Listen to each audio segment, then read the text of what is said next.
Welcome to the World Massage Conference.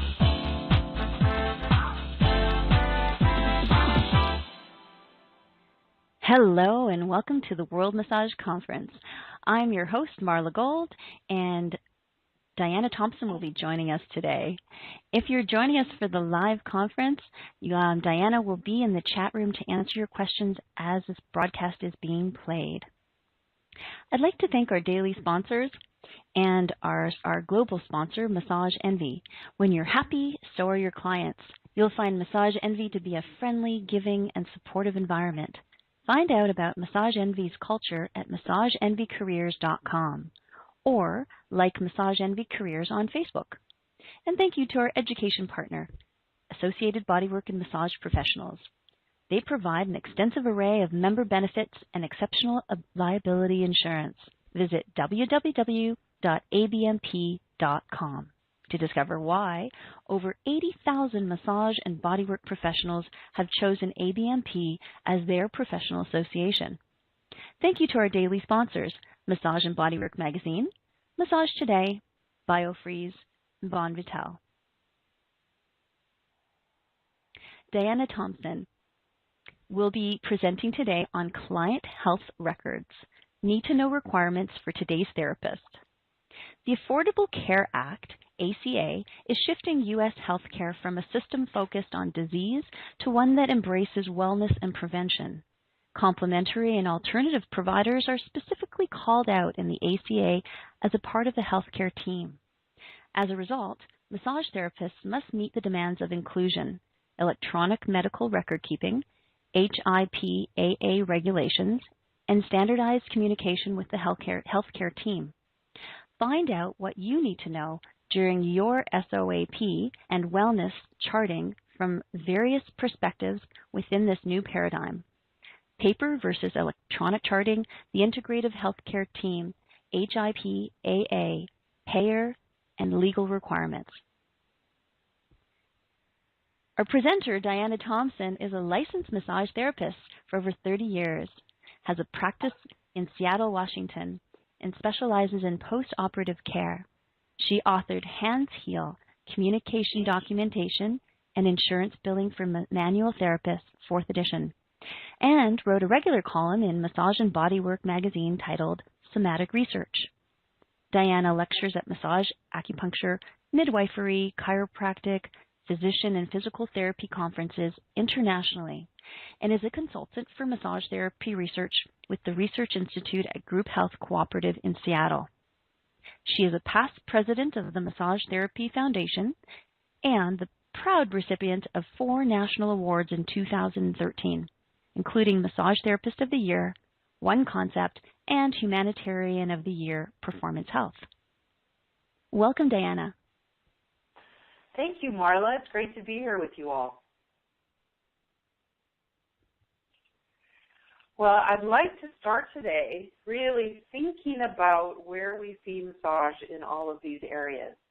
I'm speaking about the Affordable Care Act in particular, even though it's a North American or U.S.-based initiative, but really it's about a one-payer system in healthcare, which is predominant around the world, especially in Canada, European countries, Australia. So I think you'll find some similarities regardless of where you are. The triple aim is something that's very specific to healthcare in the U.S. in terms of measures of the success of changes in the healthcare reform system. Integrative healthcare is kind of the leading buzzword these days, so I want to be clear about what that means. HIPAA, or HIPAA, is all about privacy and security laws. These are really becoming international regulations. So again, I think you'll find similarities in many countries around the world. Then we'll end talking about healthcare records, standardized communication, electronic healthcare records, and really look at how healthcare reform and privacy and security laws are influencing our healthcare record keeping these days. So here we go. The Affordable Care Act is really a shift in focus from disease to wellness and prevention. And I think massage therapy is just critical here. It's a place where we live. We are experts in wellness and education. We really help people make healthy choices. There was a research project done in Boston with obese Latina adolescents. And what they found was they were teaching these girls nutrition and exercise and really just different ways of living more with a more healthy intent. But it wasn't until they added massage therapy that they got better compliance. So what they found was that if they could increase people's self-esteem and self-awareness, they were much better able to make healthy choices. So we are an obvious addition to this healthcare reform. Meaningful use is really how they're trying to measure this healthcare reform change. So are we really making a difference in the quality and efficiency of healthcare? Again, massage therapy is really key here. What we're noticing with some of the research at the major healthcare clinics like the Mayo Clinic, the Osher Clinic, is that when they add massage therapy into these hospitals and big medical clinics, the patient satisfaction goes way up. People are much happier with their treatment and their care, and even they're finding that there's less readmittance, less complications when people are released from care at the hospital. There's less readmittance. So massage therapy really can play a huge role in helping these hospitals and clinics achieve their triple aim. In the Affordable Care Act specifically, there are some sections that I want to go through with you. Section 2706 is really the most important section in the Affordable Care Act that provides a foothold for massage therapy. It's the non-discrimination clause that really lets insurance companies know that they can't discriminate against different types of providers, that really they have to include everyone who's acting within their scope if they're licensed or certified under applicable state laws around healthcare. So as long as you're licensed as healthcare providers or have a certification that includes you as healthcare, you should be, should is the critical word here, should be included in these healthcare exchanges. We have some existing non-discrimination clauses out there in the United States. Washington has had a non-discrimination clause since 1997. So the law passed in 1996, was implemented in 97, and there were dozens of lawsuits filed against the Office of the Insurance Commissioner when this law became effective, because insurance carriers were just scared to death that this was going to raise prices, expenses, costs were going to go sky high. But that did not pan out, so that was very interesting. In Oregon, just last year, they got a non-discrimination clause included in Medicaid, and this is really groundbreaking. We've never been included in Medicare or Medicaid anywhere in the country. Those are our federal insurance plans. Medicare is for the older adult population, and any person with disabilities is included under that federal insurance. And Medicaid is for those people who cannot afford insurance. So it's a big deal to be included under Medicaid. That's our first step to non-discrimination across federal plans like that. So we'll see how this pans out. It's a brand new law. We have no idea how it's going to be implemented. So we'll see. The Affordable Care Act non-discrimination clause was brought forth by Tom Harkin, a Democrat out of Iowa. He was the key sponsor of the bill, And several people worked on that bill. Janet Kahn was one of them. She's a massage therapist and PhD in sociology. She was appointed to the Presidential Council Advisory Council on the Affordable Care Act. So lots of discussion went on about how to phrase this section in the Affordable Care Act, how to implement it, what was the intent behind it. So they really wanted to include massage therapists in particular, and wanted it included so that doctors could feel comfortable referring to these complementary and alternative healthcare providers, and knowing that patients wouldn't have to pay out of pocket, that they could be covered by insurance. Of course, when the FAQs were put out by the Human and Health Services Board, they completely disregarded the intent and caused a lot of problems. So, but really all the fears that came about with the Washington plan, they should be looking at these cost-effectiveness research studies and really see that that including massage therapy in particular will not increase healthcare costs at all. So we shall see. In the meantime, I think it's really important for us to look at what motivates us around these anti-discrimination clauses. There's a quote that I just read on hope and optimism by Václav Havel out of Czechoslovakia. He says that we have to do more than hope that something will turn out well. We really have to do something. We need to act and make sure that these non-discrimination clauses are held up according to our intent. He says optimism is not the conviction that something will turn out well, but the certainty that something makes sense regardless of how it turns out. So we need to do more than just hope. We need to be optimistic, and we need to act.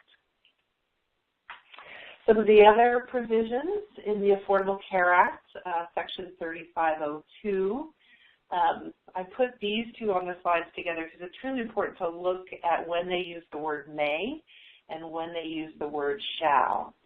So in the first one, that they're saying that these interdisciplinary, interprofessional teams may include licensed complementary and alternative healthcare providers, but under the birth center section 2301, it says they shall include payments to providers administering prenatal labor and delivery or postpartum care in these freestanding birth centers. So how many of you out there practice pregnancy massage and work with a pregnant woman throughout her pregnancy, maybe through her labor as a doula, maybe post-pregnancy, working with postpartum symptoms, depression, working with a baby? All of this should be reimbursable within the Affordable Care Act. So this is a great opportunity for us to really look at how can we get involved in these birth centers and become a part of that, because we should be reimbursed for our services. Some other CAN inclusions. They specifically said that we must develop an integrative healthcare strategy. So on behalf of ABMP, I wrote a letter to the U.S. Surgeon General on behalf of massage therapy. It was probably 5 years ago. An 18-page letter stating why massage therapy should be included in the advisory groups and in the Affordable Care Act based on our longstanding participation with wellness and prevention and in rehabilitation. So it was actually about 8 pages of narrative and 9 pages of research citations. So really there's plenty of research out there that demonstrates that we should be a part of this. The good news is, as I said before, Janet Kahn is a part of that advisory group. Another section is about patient-centered outcomes research. I think this is very important because much of the research these days has been more of a reductive type of research, doing randomized controlled trials on massage therapy, which are not very descriptive of our success.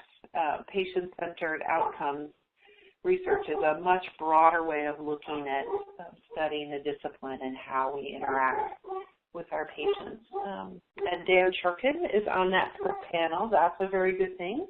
Dan Churkin has done a great deal of research on massage therapy specific to neck pain and back pain since 1997. So it's great to have him on that panel. Section 5101 includes the definitions of the healthcare workforce. So we are included in the definition of healthcare as a CAM provider.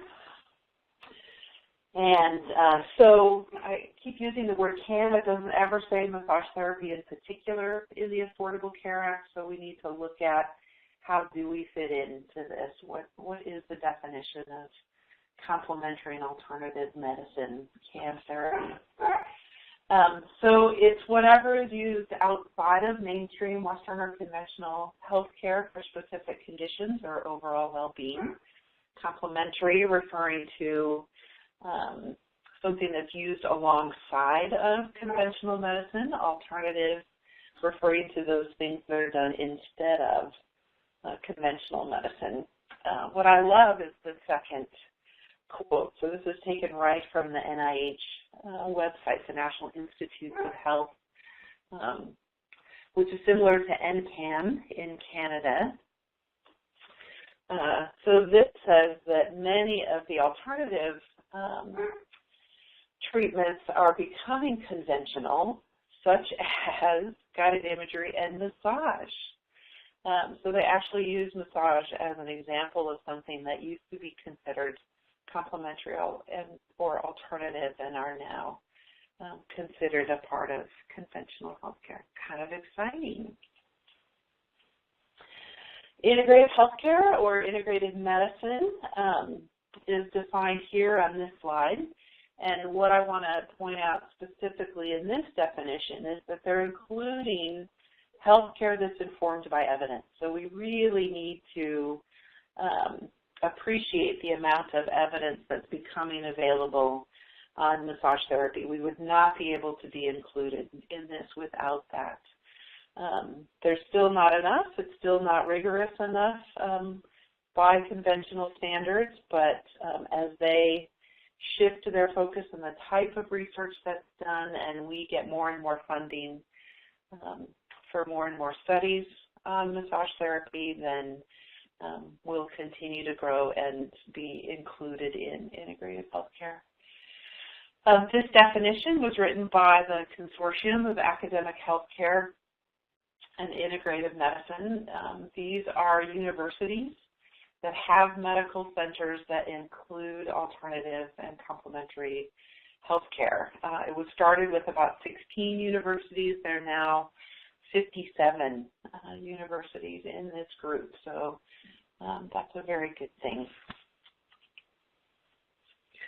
How do we integrate into healthcare? So here's all this conversation about integrative healthcare, and yet massage therapy doesn't always show up in the hospitals, in the medical centers. We are still mostly sole proprietors working in individual offices, clinics, studios. So how do we make sure that we get included in this? And certainly, as this image portrays, our patients talk about what we do with them and their health care to their physicians.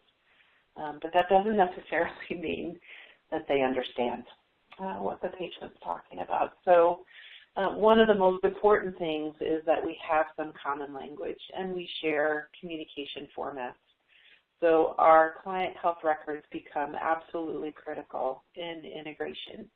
If we're not using the same language, then we're not going to be understood. So we all should be keeping our SOAP charts. And I use SOAP chart because that's the most common format for healthcare. I know there's a lot of other formats out there. All of them are fine, but I really think it's important to use a language that's very similar and familiar with the other healthcare providers that we're interacting with. So I really promote SOAP as a format for charting, but please know that really all the other ones out there use the same information. It's just a different format. We all must understand research, so we have to be able to talk about our practices as being evidence-based. And remember, it doesn't all have to be evidence-based, that really evidence is about a three-legged stool.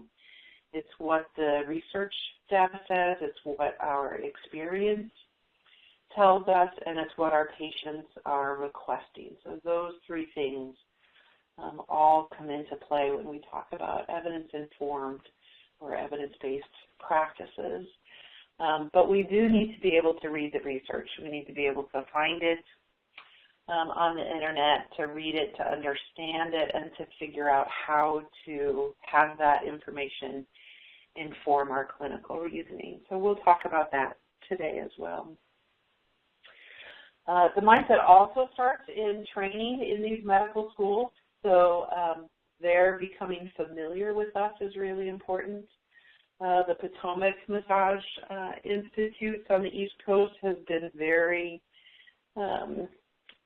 helpful in integrating conventional and massage therapy treatments. They have had medical students come to their massage school and take classes. Their massage students have gone to the medical school and participated in those classes, and you know, sharing that environment, I think, makes a big difference. So as much as we can infiltrate the medical schools, the better. But really, the consumers are the most powerful force in maintaining our presence in integrative medicine. And I think that gives us one of those activist points that we really want to make sure we're doing if we want to be included in the insurance marketplace with the Affordable Care Act. We need support from our patients to do that. So any letters that they could write about how massage has affected their health care and their ability to be well, stay well, become well, if it's a rehabilitative setting, is very important. And letters from conventional medical providers as well will play a huge part in educating the insurance companies, educating the mass public that massage therapy has a very important role to play in healthcare and healthcare reform. Another way we can really look at this is by looking at the HIPAA privacy and security regulations. Again, these are standard regulations around the world. I've looked at the Australian regulations on privacy and security, the Canadian regulations, very similar to what HIPAA is, although HIPAA is U.S.-centric. But I'll use it as a platform to talk about this. Sometimes I hear people say, well, you know, massage therapists aren't required by law to chart.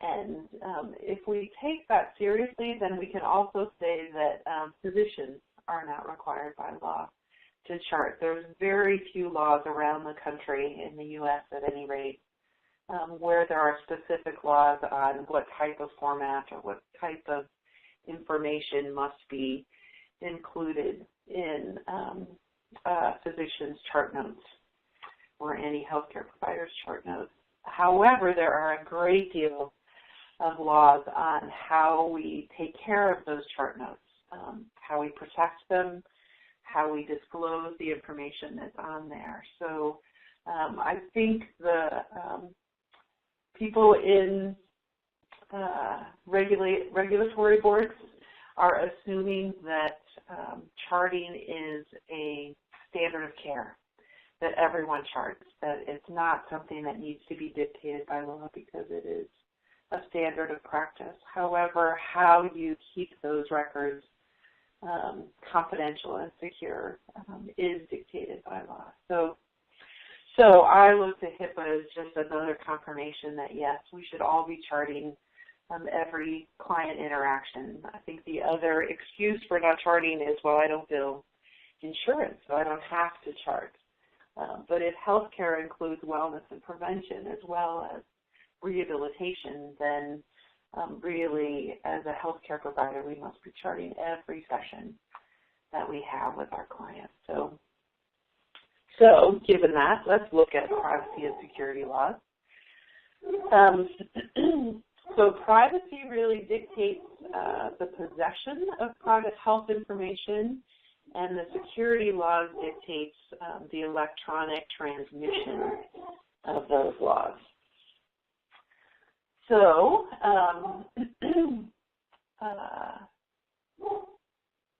let's see.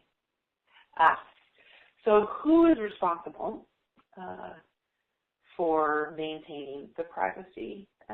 So who is the covered entity is kind of the language that's used in this law. And is every healthcare provider, and how they're defining that is anyone who is paid for healthcare services. In addition, they look at who transmits health information electronically. So if you have ever transmitted any private health information electronically, then you are bound by HIPAA laws. And what they are defining as transactions are anything regarding claims, eligibility, inquiries, authorization requests, any referrals that you get from other healthcare providers, and then it says, and other transactions. So we're going to look at that a little more closely. And it also includes if you're sending your bills through a clearinghouse.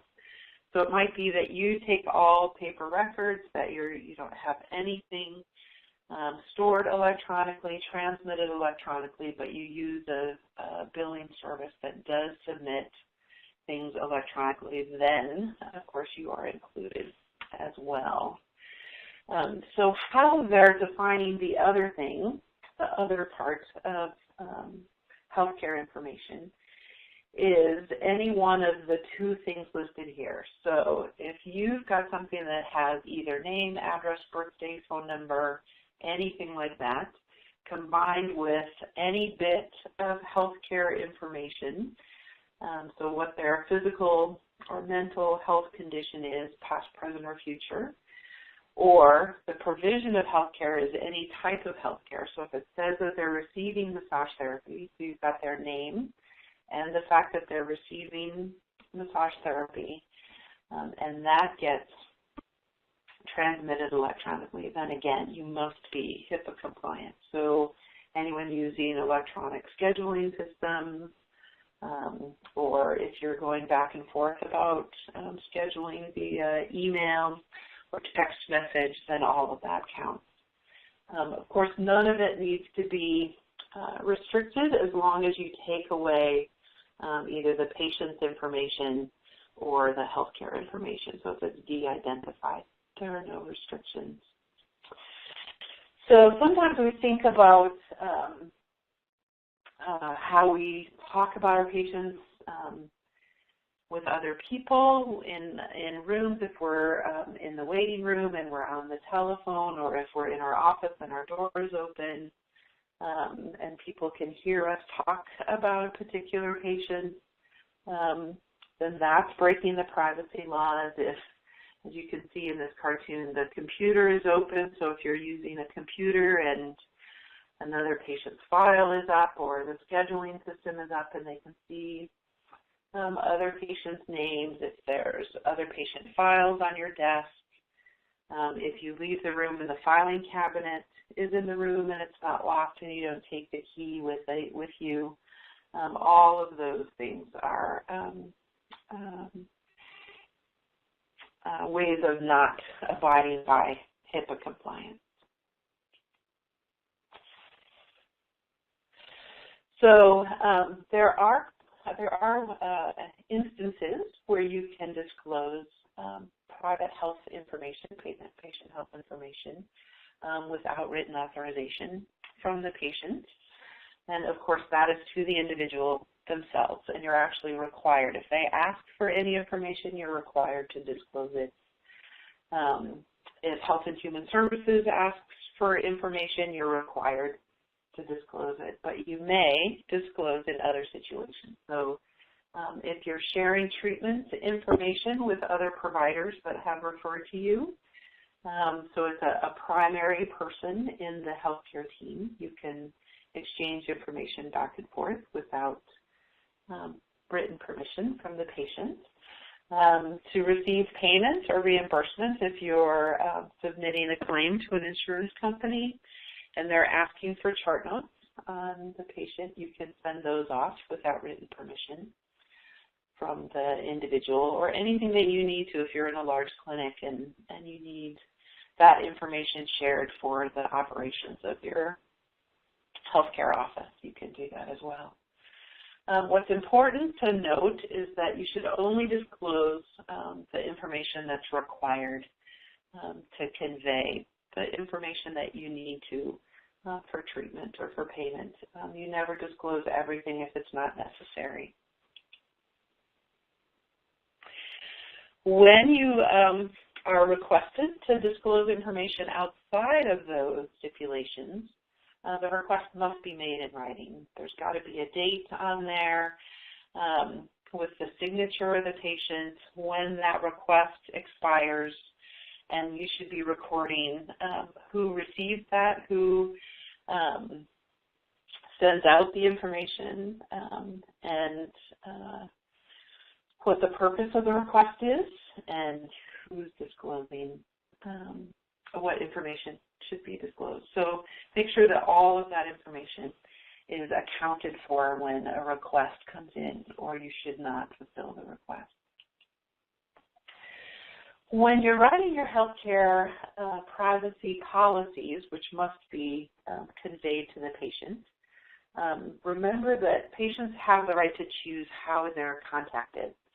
So you should ask which phone number you can leave messages on, what type of information you can leave.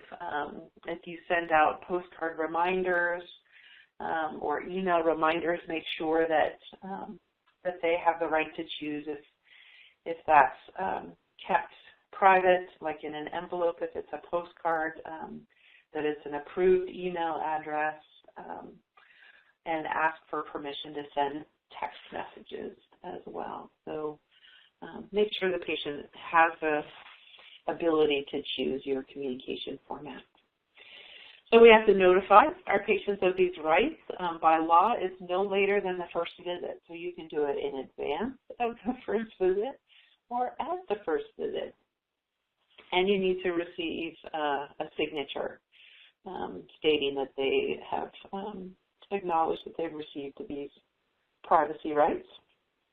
And the patients need to have access to their files. So everything that's in the patient file is accessible to the patient, and they can ask for copies of that. And you can send electronic copies if that's what they would like, and you'll have to do that in a secure format. We'll talk about security in a minute, or making copies of that and then delivering those to them. And you can charge them some fees for copying and postage.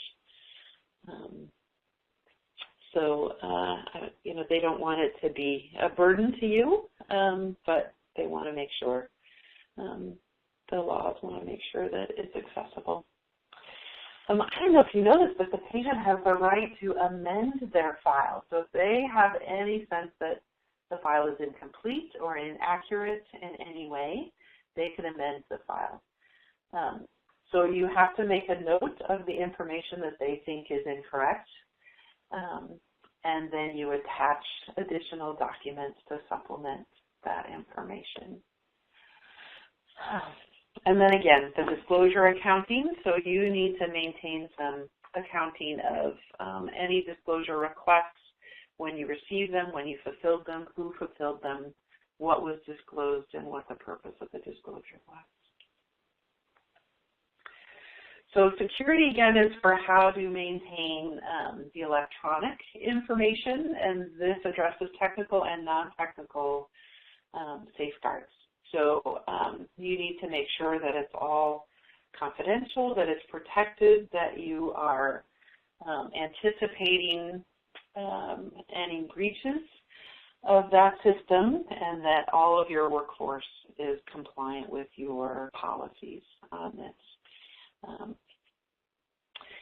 So I don't know if you remember when there was a great deal of debate about whether or not we could have sign-in sheets in our offices. Some of the larger clinics have sign-in sheets, or also if someone could come out and call a patient's name in the waiting room to bring them back.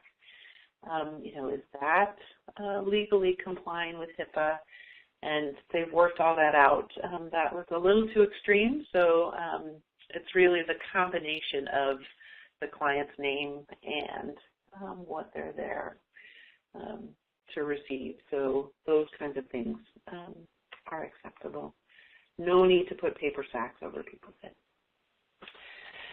So we need to think about security in 3 categories. So if you have administration, then you need to make sure that they're trained in keeping things safe and that you evaluate those procedures on a regular basis. There needs to be physical safeguards. So again, if there's files sitting out or computers sitting out, you want to make sure that a screensaver pops up very quickly on those computers and that those computers are password protected. If somebody could walk by and just hit any key and then the document comes back up on the different patients, that's not acceptable. So it needs to be password protected. And some things I don't think we always think about is that copy machines maintain files on what was copied. So if somebody then hit print again, whatever had just been copied could be printed again. And so you want to make sure that either the copy machines are in a place where patients do not have access or that they're password protected. The technical controls on the computers, you need to make sure that there are also firewalls on those and that any transmission that you send is encrypted. So if you're sending any emails, there needs to be an encryption software system included, loaded on your system. So all of this leads us to client health records. So we need to make sure that we're not only keeping them safe and secure and that we're keeping health records on every single client that we see, but we need to know what those legal requirements are for charting. So we're going to look at the legal requirements. We'll look at medical necessity. We'll look at treatment planning, which is one of the biggest expectations of insurance. They want to know that we're planning our sessions and our future sessions and that we're not just responding to whatever shows up in the office at the moment. If we're going to get a series of 6 or 10 sessions, then we need to show that we can plan throughout that series. Not that we have to stick to that plan. We can certainly adapt things as things change. But treatment planning is a very important aspect of charting for healthcare and insurance reimbursement. Outcome measures is the other very key thing. So we'll look at a various number of measurement tools that we can use in massage therapy. And then we'll talk about reporting. So how do we communicate with other members of the healthcare team? If we're a part of integrative healthcare, it is a team approach to healthcare, and we need to be able to communicate with everybody on that team. And then finally, we'll look at electronic health records. Electronic health records are becoming mandatory for healthcare providers by the end of this year, 2014. And so where does massage therapy fit into that? Are we a part of that requirement, legal requirement? And what should we be looking for in an electronic health record? So I use the word remedial here because it's a very common word used in Australia. I don't think it's as common here in the States, but it's an interesting word to use. So hats off to Australia here in this slide. And we need to be looking at the differences in charting between charting someone who is basically well and wanting to prevent medical complications and someone who has a medical condition and we're treating them with rehabilitative intent. So the minimal necessity for charting includes a health intake form. So we should be gathering health information from a historical and a current perspective with everybody we see, and that is for safety purposes. We need to be able to identify if there is a contraindication for massage therapy or any precautions that we should take, and we can only do that if we ask key intake questions and we write that information down. It's impossible for us to remember from session to session what those precautions might be with an individual. We also need to have specific patient identifiers on every page in a client health record. If any page gets separated from another one, we need to be able to identify who that patient is and who the provider is. So there needs to be provider identifiers on every single page. Patient identifiers generally include a name and a birth date. Sometimes there's an insurance ID number that's attached to a patient, and those are also necessary. Provider identifiers are usually your name, your credentials, and some contact information, whether it's a phone number, email, or a physical address on every single page in the patient's chart. If there's a number of providers, if you're working in a clinic, then a clinic ID is accessible, but each entry in the client health record should have a signature of the provider that provided that service. The date and time for every entry is critical. So the time could be the duration of the session, if it was a 45-minute, 60-minute session, 30-minute session, or it could be from 1 o'clock to 2 o'clock, so it could be the time. Some countries have really specific requirements around that. I know Canada requires the time, so time in, time out for the service. Regarding treatment, the absolute minimum for treatment must be what you did, where you did it, and why you did it. So what are the techniques and modalities that you're using? Where did you apply those specific treatments, and what was your intent behind those treatments? So for a wellness session, it could be really simple. It could be full body Swedish massage, 60 minutes. With relaxation intent, no medical conditions addressed. So that, along with your intake, your signature, your patient identifiers, and practitioner identifiers, is good. With medical conditions, however, there's much more that's necessary. In the format SOAP, the categories stand for subjective, objective, assessment, and plan. So subjective is really about the patient. So what are their complaints, their symptoms? Did they come with any diagnoses from another healthcare provider, and what are those? And then your subjective measures. So the kinds of measurements that you want to take with a symptom is, what is the symptom? Where is it? How bad is it? So rate the intensity of that symptom. How frequently does it happen? And when it happens, what's the duration of that symptom? How long does it last? So what is it? Where is it? How bad is it? The frequency, duration, and then the onset of the symptom. Is there something that aggravates it? So functional limitations are included in this, as well as symptoms such as pain. Objective information is really from the practitioner's point of view. So what are your assessments, your findings, what's your treatment application, and your outcome measures. So outcome measures from the objective point of view are very current. Subjectively, you're talking about historical symptoms. So you can talk about frequency and duration and onset. From a practitioner point of view, it's really just about the intensity. So if you find swelling, can you measure it? If you're pushing on a spot and there's pain, you know, what's the intensity of that pain?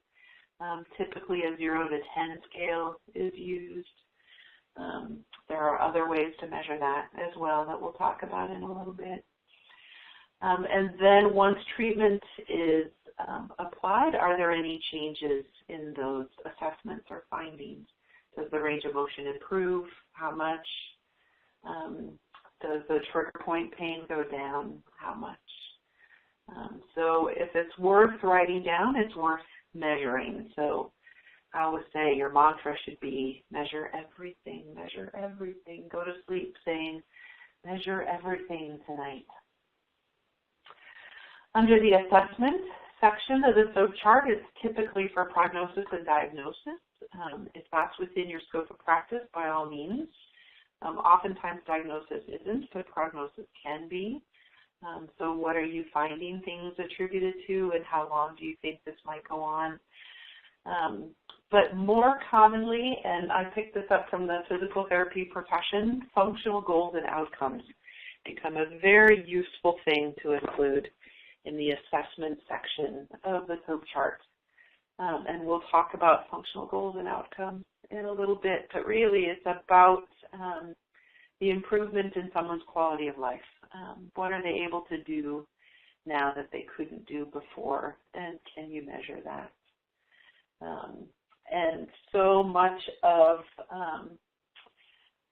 the improvement in like the triple aims theory that we talked about before, what are we looking for in terms of measurable satisfaction of treatment, improvement in outcomes, is measured by function, by activities of daily living. So a very important part that we can contribute to in our SOAP charts. Plan is about our treatment plan. So what do we plan on doing and why? What's our progression of care over a set treatment length? If we get those 6 sessions prescribed, what are we going to do over those 6 sessions? And what will the client do in between those sessions? So self-care education and the homework that we give them is a big part of that. Something we always need to be cognizant of as we're keeping our clients' health records is medical necessity. So there needs to be 2 things. 1, proof of the medical condition, and proof of progress. With proof of medical condition, it's really about the intake form and your SOAP chart, gathering information that substantiates the client's condition. So what are they presenting with, and what do you find when you do your assessment that really demonstrate that the person is actually has a condition that's covered by the insurance plan, or not if you're not billing insurance. Proof of progress is really about you being able to show that your massage therapy treatments makes a difference in the person's presentation of the condition. And again, like I just spoke of, quality of life is absolutely essential to that. So that includes patient satisfaction as well as the outcomes. And much of that can be demonstrated through an increase in function or activities of daily living. This is a treatment plan chart that I use that really helps me think about what I want to do over a series of sessions. So what is the client presenting with?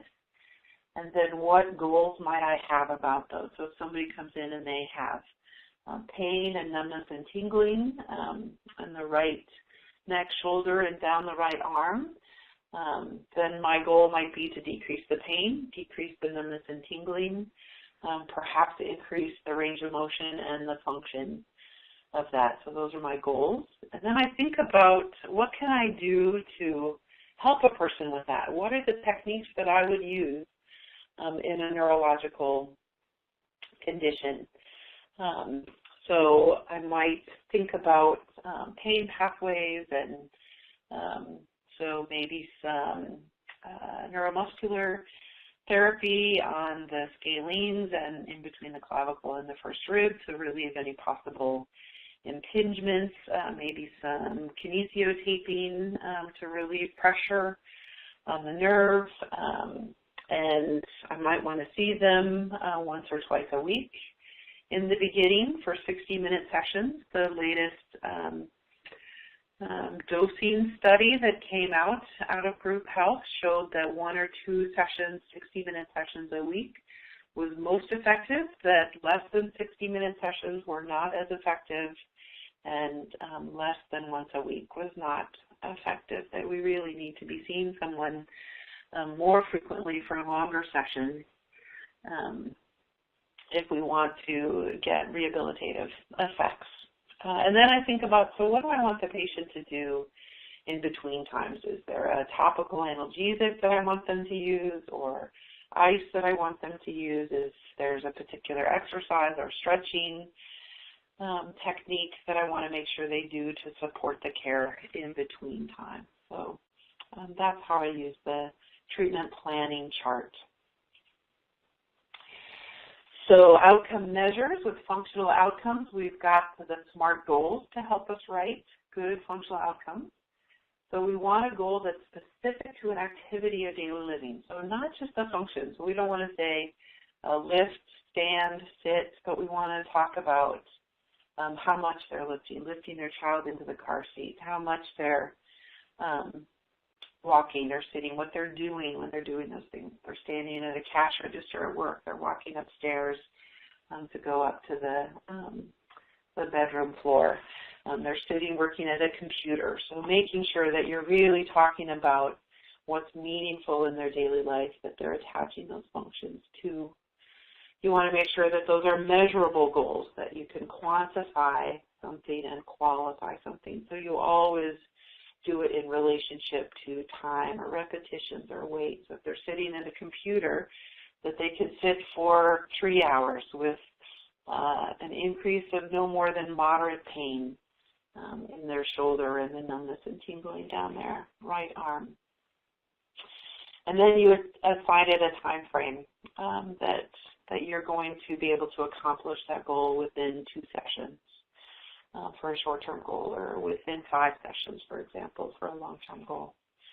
Make sure these goals are attainable. You want to set your patients up to succeed and that they're relevant. You don't pick a functional goal that they don't do every day. If it's just a periodic thing or something that they haven't ever done but they want to do, you don't set a goal around that. You really want to use your functional goals to describe things that they do on an everyday basis. Here are some other measurement tools that we'll just quickly go over.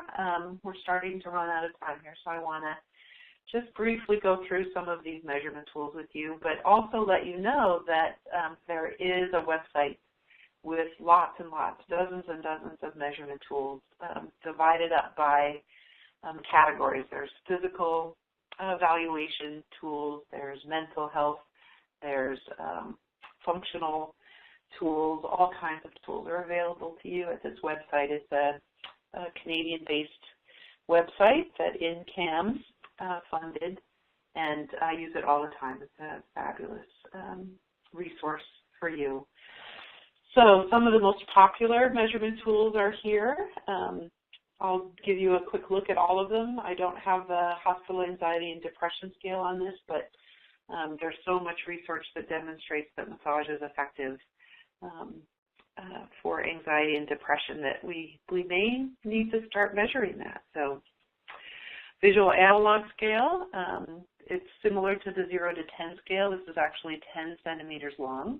They'll make a mark on the line, and you can actually measure where that is and record it as a number out of 10. But with value statements here instead of numbers, it's a little more reproducible and reliable according to the research. So I like to have a visual analog scale used on a periodic basis. Functional rating scale kind of combines numbers, an analog scale as well as value statements. And there are 10 of these, and there are numbers from 0 to 4, so it's a rating over 40. So 4 times 10 is 40, so regardless of which number they circle, you would add them up and put that over 40.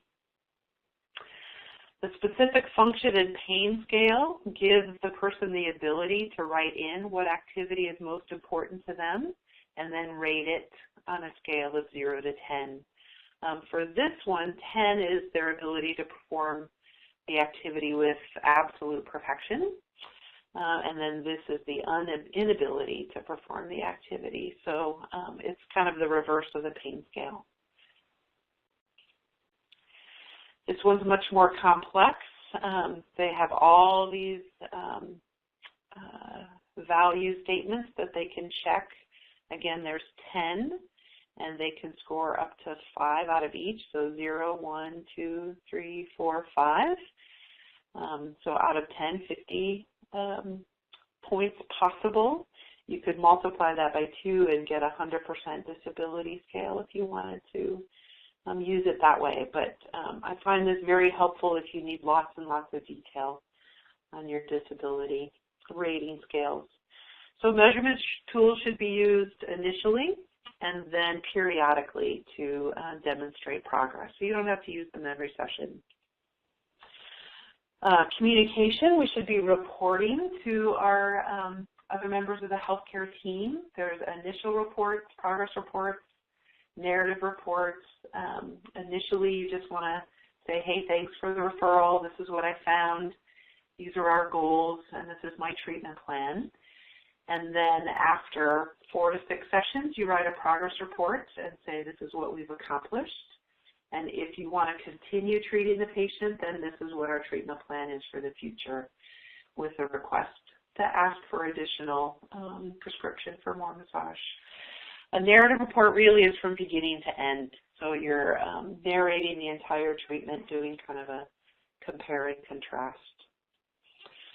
So electronic health records are really only mandatory by January 1st, 2015 if you're Medicare eligible. So no one in the U.S. is Medicare eligible. Oregon is now Medicaid eligible.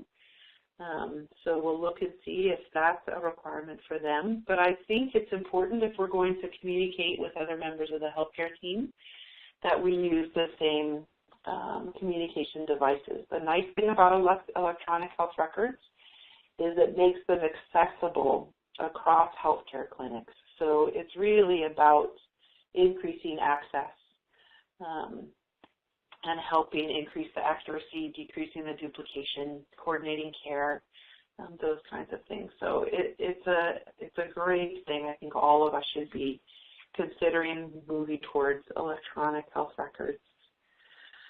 I think for the massage professions, it's really going to have to be a fast and easy system. Most importantly, I think it's going to need to be customizable. There's so much variety in the massage profession, and there's no one tool that can really accommodate for all the variation in the different bodywork disciplines that exist within massage therapy. So customizable electronic health record is going to be very critical with built-in measurement tools. So I just showed you all those measurement tools that we can use, and we should be using those. I think our records mean very little if we can't measure progress. It's absolutely critical. So these are what I'm looking for in an electronic health record and as I build an electronic health record. So that's my recommendation to you. And really, I just want to thank you very much for taking the time to really look at massage therapy as it finds a place in healthcare reform. And as we need to comply with our privacy and security issues and how we keep our paper and electronic client health records. So thank you very much. Thank you so much, Diana, for that very informative presentation. You went into a lot of detail and shared some really good information that therapists can use right away. I think it's good to understand all about the electronic communication and the privacy around how you can keep your notes and information private and exclusive, respecting the laws and having that knowledge. It's very important for therapists to know about that. Yes, I agree. So I'm just going to thank you for joining us today. I really enjoyed this presentation, and everybody has your information for contact if they need to get in touch with you for any further questions. Thank you so much for your time. And I'd also like to thank our sponsors. We'd like to take a moment to thank our global sponsor, Massage Envy. Massage Envy is committed to supporting your profession. Massage Envy has donated to organizations that promote the healing benefits of massage and careers in massage therapy. Visit massageenvycareers.com and click on the Giving Back tab for more information. Massage Envy, more of a culture than a company. And thank you to our education partner. Associated Bodywork and Massage Professionals provides an extensive array of member benefits and exceptional liability insurance. Visit www.abmp.com to discover why over 80,000 massage and bodywork professionals have chosen ABMP as their professional association. And thank you to our daily sponsors, Massage and Bodywork Magazine, Massage Today, BioFreeze, and Bon Vital.